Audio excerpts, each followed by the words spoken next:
The privilege discussion, like that's a great conversation for you to have with your child. But I don't think that taxpayer-funded hatred should be something that we allow in our schools. Okay, bro, real talk though, like brother to brother. Teaching white privilege does not inherently mean black people are less. Factually incorrect. SATs. No, wait. Gotta be careful. I'm Mina Durson. I'm a correspondent here at Vice News, and we're gonna talk about education today. We tried to bring a very diverse mix of voices here. Obviously, we're not gonna be able to represent every single opinion out there when it comes to education, but we are really thankful for your time and for your perspectives. I also have 2 kids in school, so, have experienced some of this from the parent side as well. So let's just start really broadly. What's the purpose of education? I think the purpose of education is twofold. One, to help build and support the individual, but also help build and support society as a whole. Because even though you may not have a kid in education, you pay taxes to public school because we as a society depend on and need education for society to work. I think the purpose of education is to educate and not indoctrinate. And I think that in a lot of ways we've strayed from that in the original purpose of what it's supposed to be. I think it should be intelligence and character. I think you should be able to understand the world around you and understand who you are and your purpose and try to make the world a better place. I think that it has to be a mix of the skills, memorizing the formulas, understanding the world around you, but then also what to do with it. And just to go off that, the idea that education, you have to balance the importance of memorizing the quadratic formula while simultaneously addressing social and political issues respectively. So children have both the know-how, general knowledge, and also kind of self-awareness and character so they're able to develop their own opinions. Yeah, I think that the purpose of education is to understand the world that you exist in and use that understanding as a means for creating change or even understanding yourself on a deeper level. I believe the purpose is simply just to prepare the individual to be successful in the society that they exist in. Critical thinking, learn how to live out your full potential so you can be independent, and everything else really flows from there. The purpose of education is to prepare children for the real life and also make sure that they are literate. So I think the purpose is to raise the next generation of leaders. And when you think about what you want your leaders to be like, you want them to be knowledgeable, and you want them to be compassionate, you want them to be self-aware, you want them to understand the best way to move forward, not just for themselves personally, but for their whole community. When we talk about who's doing the educating, who should decide what's being taught? Parents.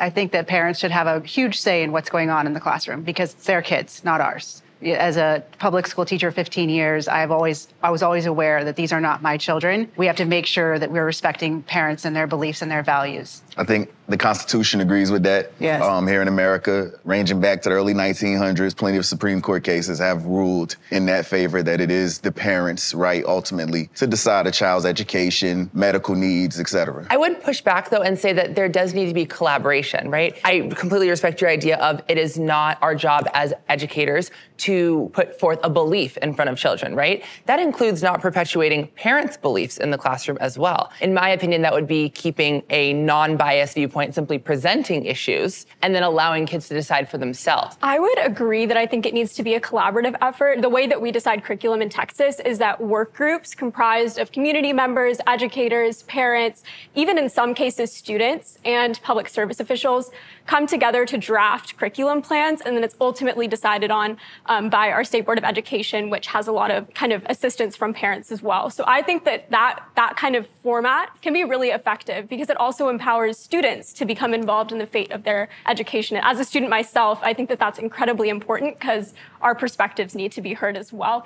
The voices of parents need to be heard in that equation. But unfortunately, what we've seen recently is that parents' voices have been demonized in this process. You've seen parents who've criticized local school boards labeled terrorists simply for caring about the quality of their education that their child is receiving. These teachers are temporary caretakers. When they come back home, it's the parent who has to explain that this is this radical belief that was put in front of you. This was this idea that you've never been raised around that parent now has to explain. And at the end of the day, that isn't just confined to a classroom. Now it's bleeding into their upbringing, and there's only one person responsible for their upbringing, and that's the parents. It's not the educator, it's not the teacher, it's their parents. I like the idea of the collaboration, and obviously parents' voices belong at that table. I also like the emphasis on students having a say in this, and also other people that adults that aren't parents. I'm invested in that too, even though I don't have children of my own. And I hear what you're saying about having to, like, parents needing to confront or address, I guess, like what kids are learning at school. But giving kids the exposure to other ideas or other things that they wouldn't be exposed to otherwise is, I think, part of what's going to help raise the next generation of people that are able to look outside their own lived experience. But I think that oftentimes those different ideas are presented in the classroom as a student as the only idea. When you're being taught that, oh, there's this many genders or anything like this, where you haven't been exposed to that in your own household, it's being presented as like the end all be all when it actually isn't. It's about educating and not indoctrinating. As long as that is presented as a counterpoint to, well, there's people who believe this, but there's also people who believe this, that's okay. The reality of it is that in most classrooms across the country, that isn't what's happening. And to piggyback off of that, one side is labeled as a bigot, white supremacist, homophobic. There's a lot of parents in America that are Christian or, they believe in two genders, gender binary.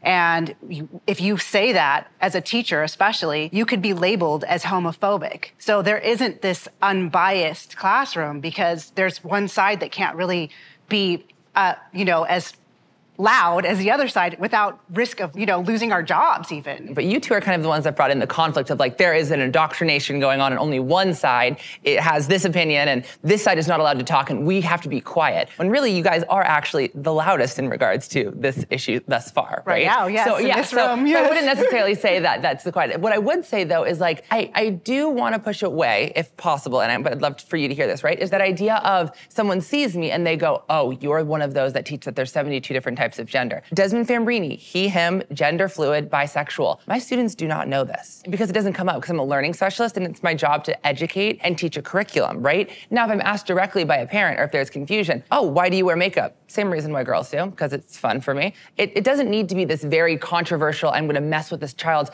upbringing, they're gonna go home and they're gonna turn into a gender fluid and they're gonna think there's 72 genders. I think that's a question you say you should go ask your parents about how they feel about that. Well, so, okay. Teachers are supposed to teach reading, math, science, the things that are actually gonna make them contributing members of society. Answering a child's questions about whether or not men or women should be wearing makeup or not is, I don't think, within that realm. Okay, so you said science, right? So we're talking about a physical science, we're talking about human anatomy and biology here. So a child says, I thought boys could not wear makeup. I have an X and Y chromosome and I'm wearing makeup. I could factually answer that without indoctrinating with any opinion. But it's in no way scientific, your answer to that question. How is that not scientific? I would say maybe cultural or it's a perception or an opinion, but it's in no way scientific. Anyone else? I am a chatty person, so I'm going to take a pause and I'm going to, let's see if anyone else has something to say. So I just had one question for you, because not all homes are welcoming or open to conversation or safe. So how do we balance that? I think that what we're saying is that there's certain conversations that are not to be had with a teacher. And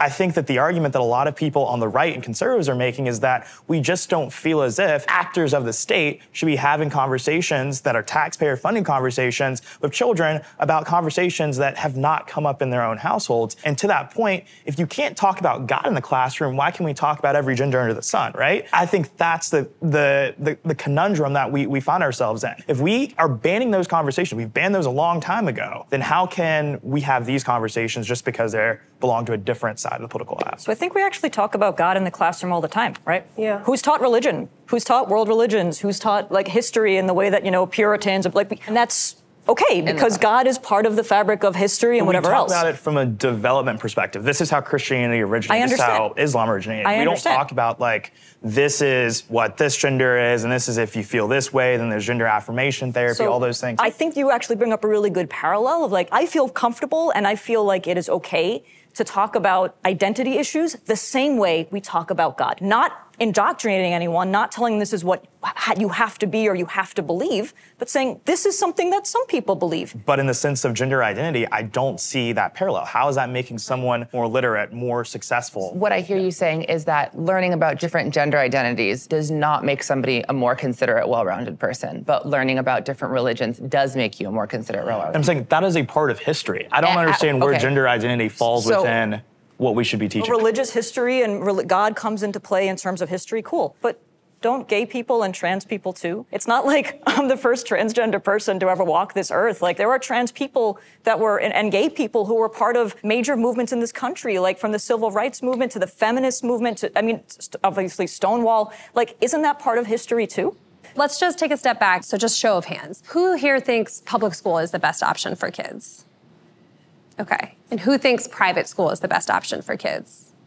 Who thinks homeschool is the best option for kids? And then some of you guys didn't raise your hands at all. It's so challenging to pick one right answer for that, because essentially what you're asking is, who do you trust the most with your children? Who do you trust to give them the cultural values that I have, and then fill in the gaps where I don't necessarily know the answer, but I trust that they're experts and are going to give my children the attention that they need in order to develop so that they can be a better version of themselves? If I had to choose one, it's public school. It is the best tool we have to give everybody a chance at a good education, no matter where you come from, how much money you have. Public schools, where not everybody thinks the same and people are coming from all walks of life, is a good microcosm of that global experience, where you can learn critical thinking skills and learn how to be a good community member, because not everybody looks like you or thinks like you.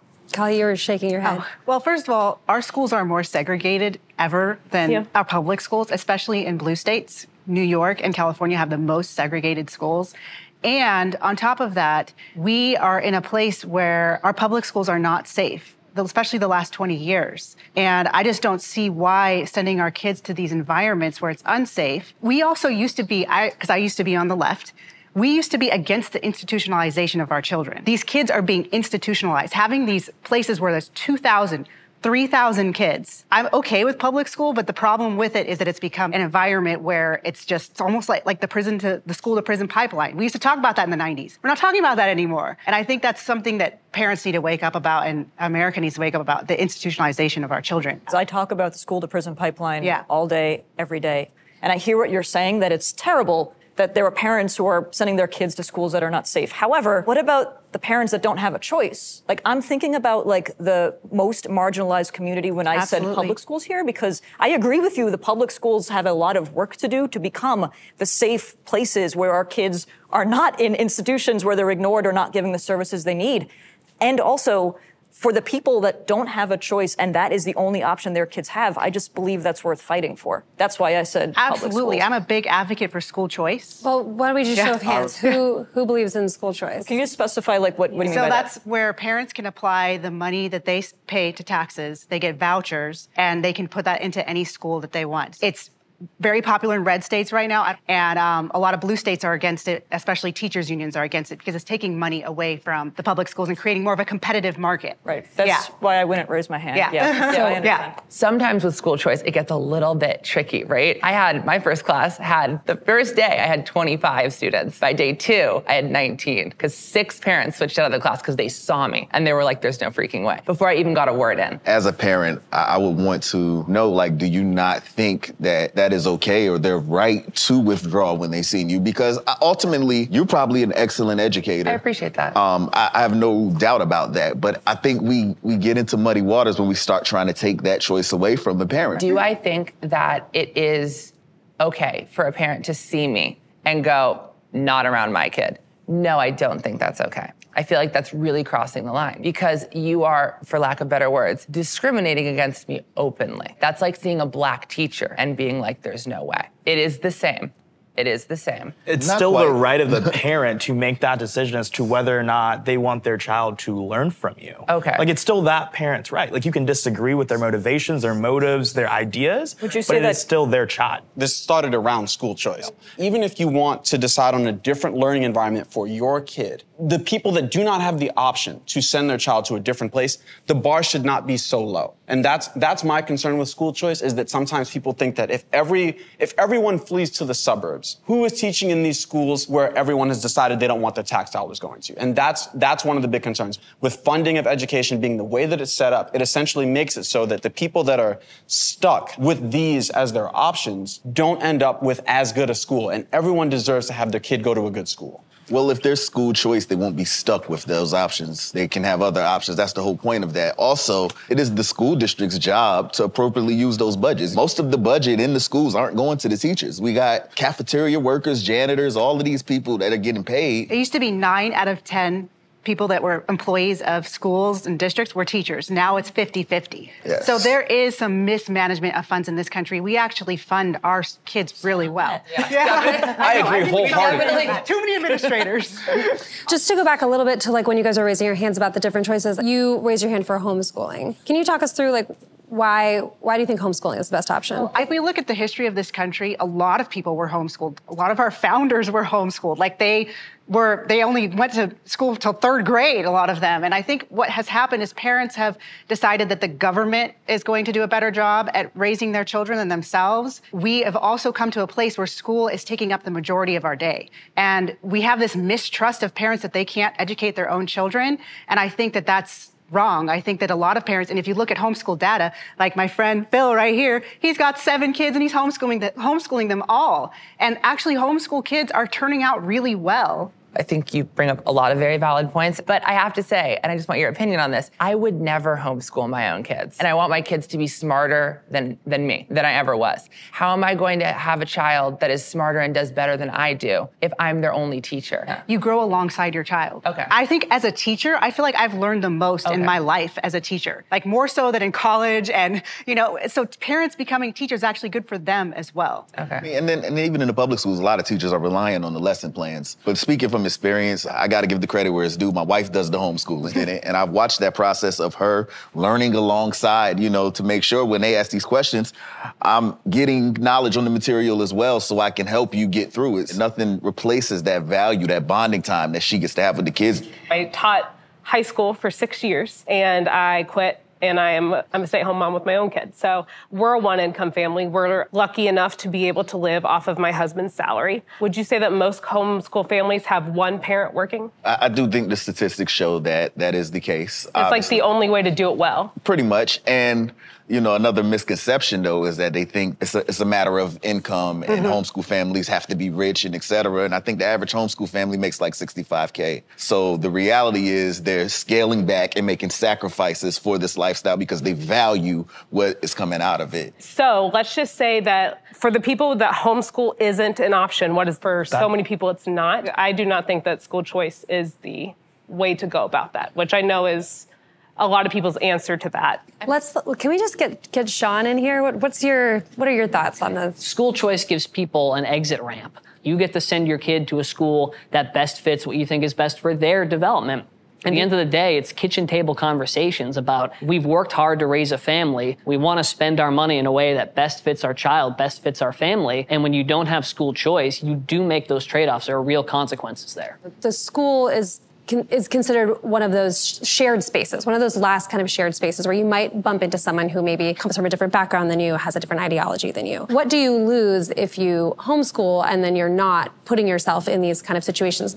What you lose is negative influences. One of the biggest things I think when it comes to homeschool is keeping my kids away from your bad kids. We've went and taken our children to pride parades. And you know what I mean? We've been there, we've been loving, and we showed support to the people there. But at the same time, we explain our views on the matter that we believe marriage is between a man and a woman. And from experience, and talking to people, I understand that a lot of people who choose that lifestyle, it is based on trauma. A lot of were molested or sexually assaulted as children. So I don't think it's okay for me to teach to my children that this is something normal we ought to accept when it doesn't progress society. We would not be able to procreate if everybody were to choose that lifestyle. So I think it's okay for me as a parent to say, hey, this exists, that exists, but this is our view on it, and this is how we want to present it to them. Do you think it's somewhat problematic that you're going like, well, this is our viewpoint, that marriage is between a man and a woman because we can't move society forward with gay couples? Like, we have factually proven that incorrect.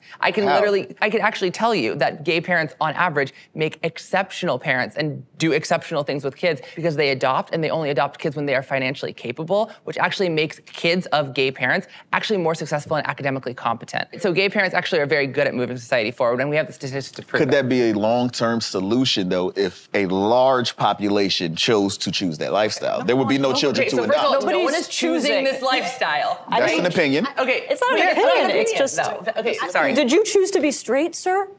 I've been teaching for 15 years. So and have I. will say that there is some kids now that are going for that community that are doing it not out of a genuine, and there's pockets of them too. Like you'll notice like friend groups of girls that will all of a sudden decide that they're now trans. The idea of LGBTQ being trending and the idea of teaching kids that being gay is a choice, those are two very different So I answer that. Yes, I chose to be straight. Absolutely. So When? you could, Can you tell us about it? so you consider actually, the you alternative? could Like- be attracted to me if you wanted to be. Absolutely. Okay. And let me explain. I have seen transgendered people who I thought were born female that were very attractive. I didn't know. Now, once I find out that that's not what you are, I am choosing not to pursue that. That's what I mean. So yes, you can be attracted to someone that is of another gender. Let's talk about what do you think should be taught about gender identity in school? What do you think is being taught? I want to go back to something you were saying earlier that's related to this about like you're seeing trends. And I am too, right? Last semester, when I was teaching, I had a trans kid in every classroom. And I was like, whoa, when I started teaching, It was one in school. there was none, right? One And in I'm school, like, this is, wow. And they okay? were really for it too. And they like went for it. And I'm hearing you that is something I'm seeing too in the classrooms. Fair, okay. Now, I'm not gonna presume to be in the heads of those kids and to understand like what's real for them or whatever, but I will tell you this, historically speaking, a disproportionate number of kids who are gay, who are trans, who are any of the LGBTQI, fill in the letters, right? Didn't live to see adulthood. Maybe that's why we don't have an older generation of trans adults because I attended a funeral of a trans student last month. a lot of them didn't make it. And so, but when I hear about kids like feeling comfortable enough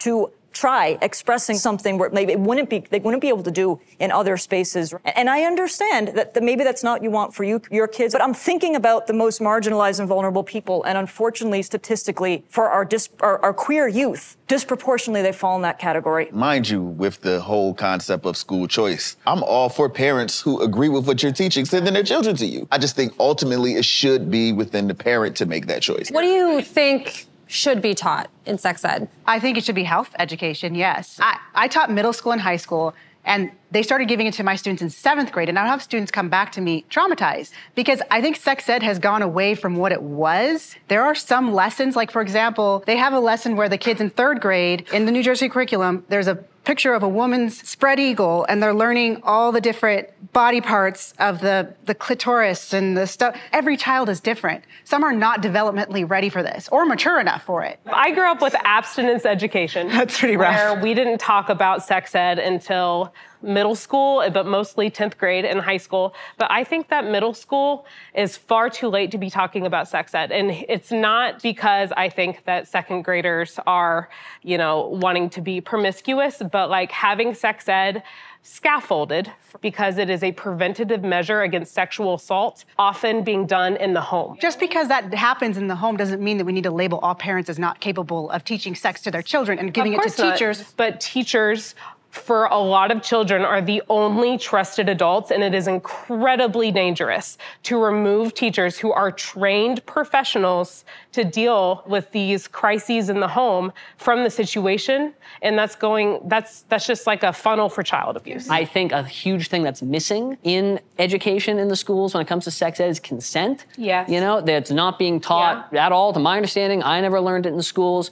And that creates consequences when you look at the situations that are going on here. I think that we have such a hypersexualized society. Obviously, kids are having sex younger. They're hooking up younger. It's just a reality. I would rather those individuals, and also from a pro-life perspective, know how to have safe sex and preventative sex that prevents pregnancies than them to just go around willy-nilly just doing whatever they want. So there's a lot of middle schoolers in the Dallas-Fort Worth area that are getting pregnant at earlier ages. And we're starting to rank like the highest nationally in terms of middle school pregnancies. And that's because a lot of middle schoolers are, again, like you said, like getting sexually involved earlier. Whatever it's the Cardi B music. Whatever it is, it's happening, and we need to be able to address it. And students need to be able to be equipped with the skills to understand how to have safe sex. If parents aren't having those conversations at home and middle schoolers are getting pregnant anyways, like why can we not include that in the school so they have some form of information? Again, it just goes back to the fact that so many of this issue is just not black and white. It really is 50 Shades of Grey because like there is just no one-size-fits-all approach to the way we educate our children.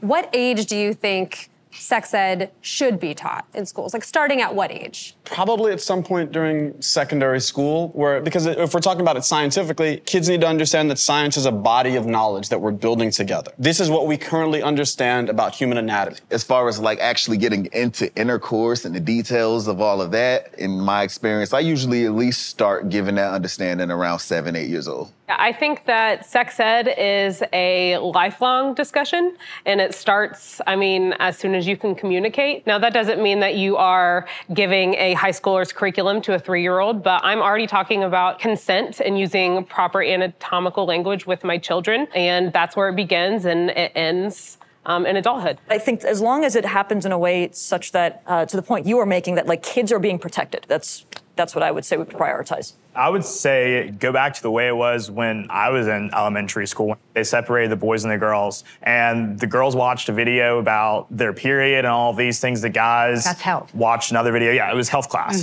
And then we didn't talk about sex education, the actual contraception, all of those things until high school. I think we need to separate health education from sex education.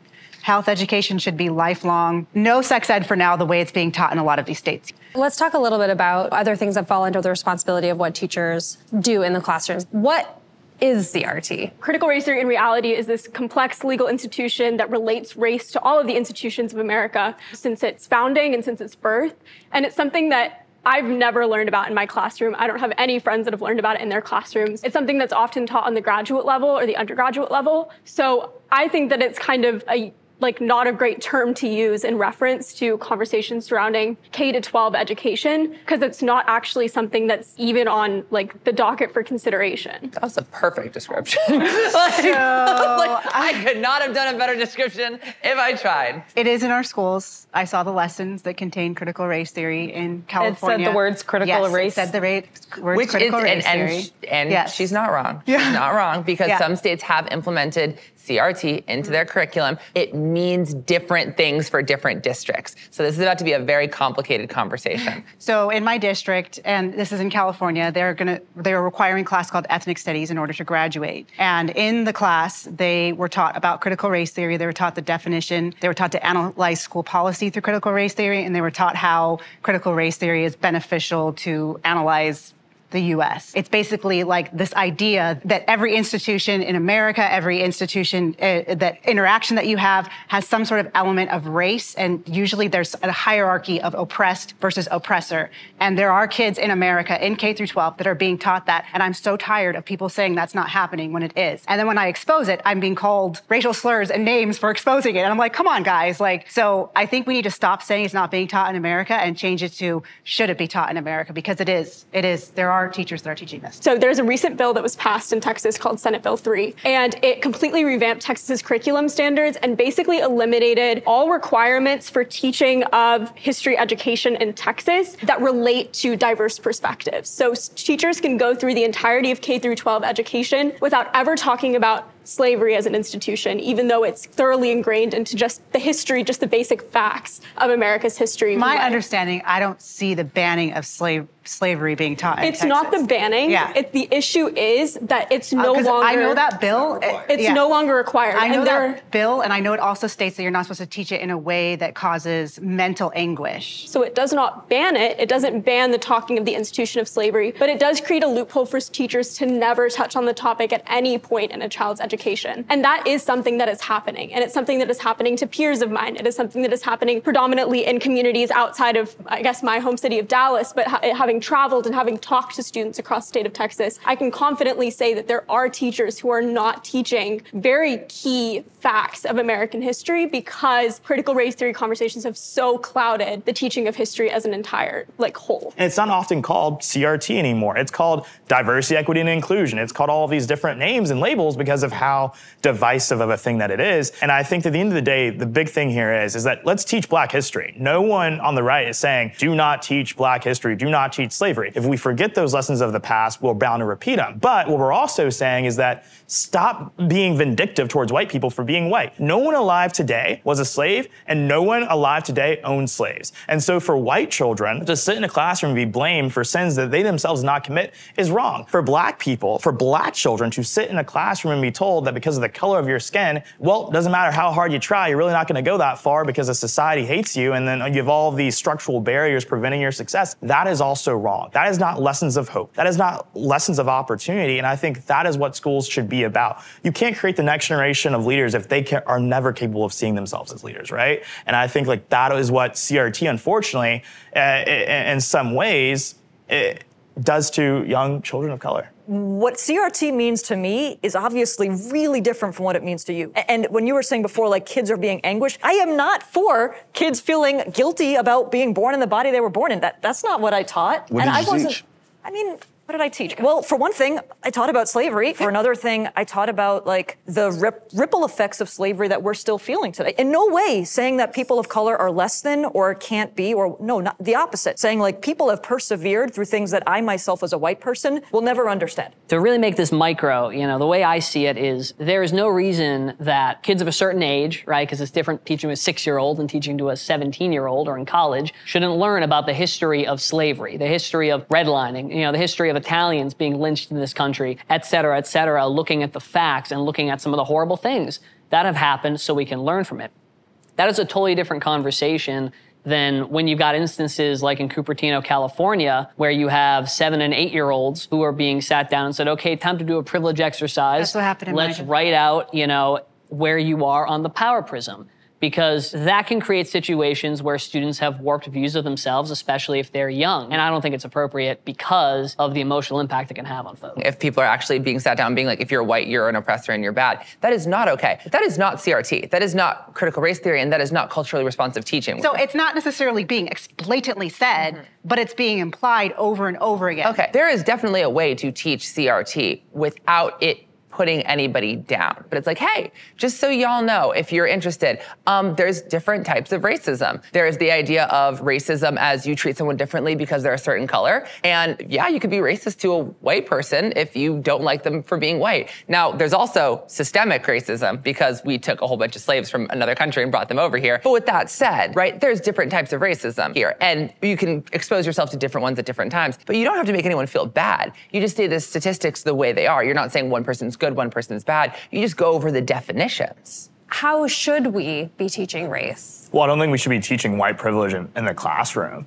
But teaching about race, like if you're, designing your ideal, setting. Yeah. I think how do you think race should be Is taught? that because you think it doesn't exist, or because they can't handle it, or like I think what? Again, when it comes to the privilege discussion, like that's a great conversation for you to have with your child. But I don't think that taxpayer-funded hatred should be something that we allow in our schools. Okay, bro, real talk though, like brother to brother. Teaching white privilege does not inherently mean black people are less. Factually incorrect, right? So what is white privilege? White privilege is the idea of white people may have benefits that fall in a societal structure. Because they are white, they have advantages. Such as, for example, if you send out a resume and you make one name a white name and the other name the classic. What's a white name? The white name was John, for example, right? I know Black John. Okay, no, hear me out.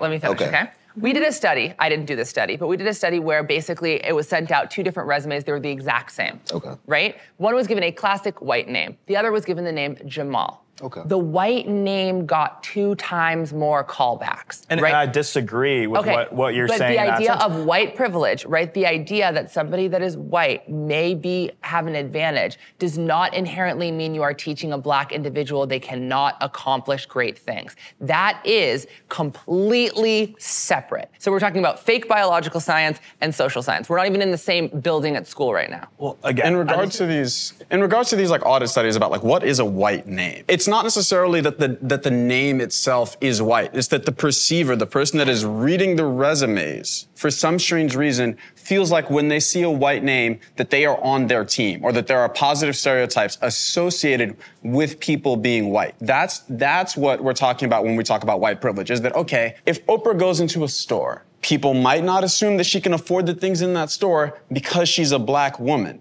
even though she is Oprah. But if someone was white and goes into the same store, some people, because of their own racial stereotypes, might believe that they can afford it. And so that's what we're talking about when we're talking about white privilege. It's the sort of systemic benefits that you get from society. No, I want to add, though, what you're describing, though, is discrimination. But to call it privilege when the reality is, let's say you take the white person who would be considered white trash, you would get the same result from them. So I don't think you can necessarily assume that that's because of race, and definitely can't call it systemic because of personal decision to be discriminatory. Should it be taught to our children? Right. And should it be, and should we be telling Black kids that you're gonna get discriminated against because of the color of your skin, with loans, with redlining, blah, blah, blah? There is a way to teach culturally responsive teaching without being narrow-minded, but it's hard. But just because it's hard doesn't mean we shouldn't do it. Even if you talk about the systems in place that privilege different groups at different times in different spaces, I'm not saying that when you teach CRT, when you teach about the history of this country that has privileged certain groups and not privileged Black people, I think it's important to acknowledge that Black people have persevered throughout that. There's so much excellence. And I think that you do all kids a disservice when you say, okay, the history of Black people in this country or the history of women in this country is that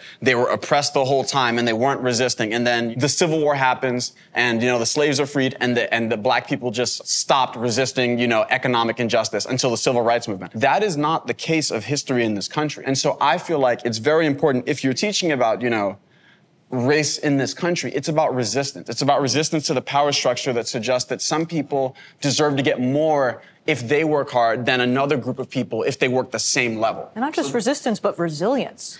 You mentioned history, and a lot of you are educators. I'm just curious, what do you think should or shouldn't be taught, when it comes to U.S. history in the K through 12 environment? So I think it's just this really unbalanced way that they're teaching it right now, especially the ones that are proponents of CRT. It's creating this narrative that it's all white people to blame when there was so many people involved in the transatlantic slave trade. The British were actually the ones that stopped it and used their own resources to stop the slave trading ships from continuing. They went to Africa to stop them. Hey, stop bringing them to the coast because we're not buying them anymore. And so this idea that I just feel bad for our children because they're not being taught it in a perspective that is holistic, basically. And even to this day, there are slaves in Libya held captive by Black people. So this is not a white and Black issue. But even with that said, I think leaving the public school system, even my peers, when we talk about this, we left with the idea that Black history is slavery and Jim Crow. And we're rarely talking about the Reconstruction era, the amount of senators and politicians Northern we had Black. post-slavery. It was just so many things that we did after slavery that we're being told we can't do today somehow. That is just asinine. There's no conservative in America who's saying don't teach slavery in the classrooms, but if you're going to talk about slavery,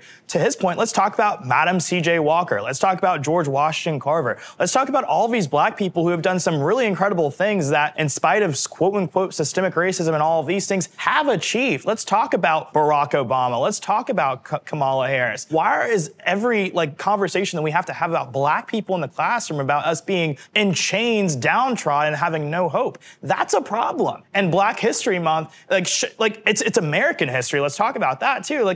Those are important inspirational stories that are not taught in the classroom. Do you think that the fight against CRT is hurting the efforts for more diversity and inclusion? I don't want diversity and inclusion. We already have that. What I mean by that is you said you want more Black stories of hope and success and all of that. That's what I mean. But that's unfortunately not what CRT is. Yeah. I know. That's actually exactly what CRT is. I think what's really clear is there's a lot of big opinions on education, across the spectrum, and really thankful to all of you for sharing, your perspectives, where you're coming from. Some of you said it wasn't like this when you were kids. 20 years ago, school was really different. Maybe you couldn't even imagine having some of these conversations. So just want to pose the question to you, and where do we go from here? I believe that we have to recontextualize the way that we approach education as a society, and specifically how we've kind of started to use education as a political tool. At its core, education serves society. It needs to be a collaborative effort, because if education serves society, society should be investing in education. We as adults have a lot of work to do, and it's both at kitchen tables and school boards and forums like this. Obviously, literacy is a part of that, and I think there are other parts of that too, but the only way that we can move forward is if, instead of just talking about what do we talk to kids about, I think we have to first get better about how do we talk to each other about this. I think we have to recenter education about actually preparing young people for the real world and acknowledging the fact that we're not going to have a one-size-fits-all approach that works for every student across America. We have no room and no time, frankly, to teach all these divisive things because we have urban literacy rates that are down in the dumps. When those kids learn how to read, then we can talk about gender theory, CRT. But until we have children who are proficient and above a third grade reading level, and a majority of those kids in cities like Chicago and Detroit, we don't need to be even having a conversation about whether or not students should be learning about privilege in schools. The number one policy thing that I come back to that we must do to improve K through 12 education is to put in school choice at a universal level. It's far too overdue. It will incentivize the public schools to fix a lot of the problems that they have. It'll put the power back into the parent to get their child an education that best meets their needs. And I do think that if we're going to build the best generation of young people, then we should start with teaching them tolerance, kindness, and active listening before we get into racial privilege theory, gender privilege theory, etc. I think that it's so important to get back to critical thinking and understanding that the way that we raise the next generation is also, not necessarily staying fixed ourselves. I think you were saying that, your wife is learning with the kids. And if we continue to learn about, hey, how do we do this better for ourselves? How do we treat each other better? The more that we do that, the better that we will be able to collaborate with people we disagree with. The better that we'll be able to make a curriculum that actually does, speak about the excellence that you're able to do if you, continue to challenge yourself and strive and push forward. On this panel, a really huge set of diverse opinions. There wasn't really a bad guy. It was, we all wanted the same thing at the end. We just had different ways to get there. So I just think the collaboration is really what I'm taking away, because you can collaborate with anyone. I think we need to make sacrifices for our children's future and prioritize them a bit more today. Aside from that, if you choose the public school route, I'm all for the collaborative effort, but what that needs to look like is parents showing up to the PTA meetings, showing up to the school board meetings, knowing and being inside the classroom and being actively involved regardless of which route you take. I think we put too much faith into the education of our children in public education when we should be doing more of that ourselves. And we need to make sure that we put more power into the parents and empower them to take control of their child's education. We just need to stop burning down the house. I truly believe that we can save public ed if we stop arguing with each other and start pouring more resources and really buckling down to save this thing that really in turn saves us. As a society, we can do it. We just need to stop chasing all of these boogeymans that we are just kind of seeing in the media just to polarize everybody and make everybody so angry. We need to stop that and save what we have, because what we have can be great and we need it. Okay, I think that will do it for us. Thank you all so much for taking your time and for sharing your opinions and being so respectful of each other. Really appreciate the conversation. Thank you. We did it! You did it. You passed. Let's go. Now what? We get the awards for best panel, and then we get our picture taken. Excellent. Yay! Oh my gosh, that was amazing. Got that. I learned something on the education panel today. I live in somewhat of an echo chamber, so to be able to break free from that, to learn from new people, learn from new perspectives was really honestly a great experience. Critical theory should not replace critical thinking. There's a panelist who believes that, there is a place for critical race theory within our schools. I don't believe that. What I hope for the future of education is we have parents more involved with their children's education and future. Smile Smile fight. fight is when someone says a point you disagree with, but you can't quite do that. You're just Yeah. yeah. I would totally trust my future kids and my current students with you. See, No, you don't have to say the same. You don't have to say the same thing. Okay.